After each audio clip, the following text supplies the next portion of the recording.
Arjon po. Taga saan ka ba, Arjon? Taga Bicol po. So, ikaw ay isang single dad. Single dad. Ibig sabihin nun, wala kang asawa ngayon. Wala po. Bakit? Hiwalay po. Hiwalay po. Ay, matagal na.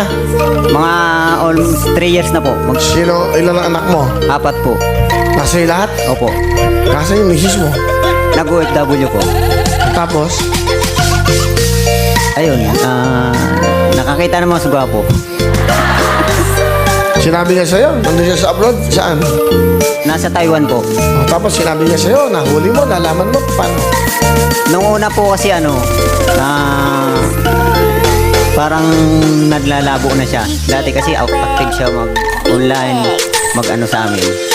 Tapos, hanggang sa wala nang, hindi na katulad dati. Napipil ko na. Basta sinabi sa'yo? Umamin nung bandang huli na sabi niya kung magkakasala ba ako sa'yo, matatanggap mo pa ako uli. Siyempre para sa akin masakit. Tinanong niya yung kung sakali o nagkasala na siya. Yun ang tanong ko. Sabi ko, bakit nagkasala ka na ba? Sabi niya, hindi na siya sumagot. Tapos yun na, umamin na siya na may karelasyon na siya. Hanggang sa pag-uwi rito, sinama sa bahay. Ha? Ano? Sinama pa sa bahay niyo? Opo. Pilipino? Pero nagpaalam po siya sa akin na baka pwedeng isama ko dyan.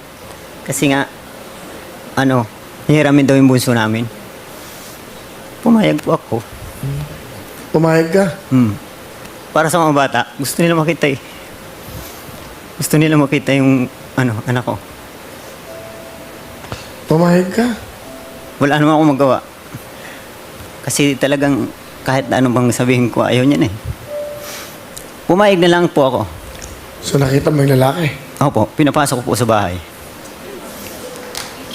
Sabi ko, pumasok siya. Kasi hindi po siya pumapasok eh. Tapos yung pinakilala po sa anak ko, masakit. Kasi nakakapanghinayang. Almost 16 years po kaming nagsama.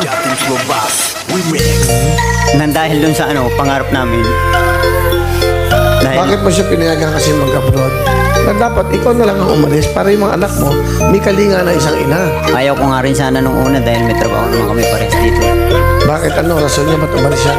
Siguro dahil nagtrabaho sa sa isang nagkaayaan sila. Ngayon nagpaalam sa akin ng maayos. Ano nangyari na yan? Nandun sa bahay mo. Ano sabi ng lalaki? Hindi umiimik. Hinayaan ko rin lang. Kinukuha yung damit ng anak ko na bunso. Ano nararamdaman mo nun? Masakit. Kasi syempre nakakapanghinayang. Sobrang nangihinayang.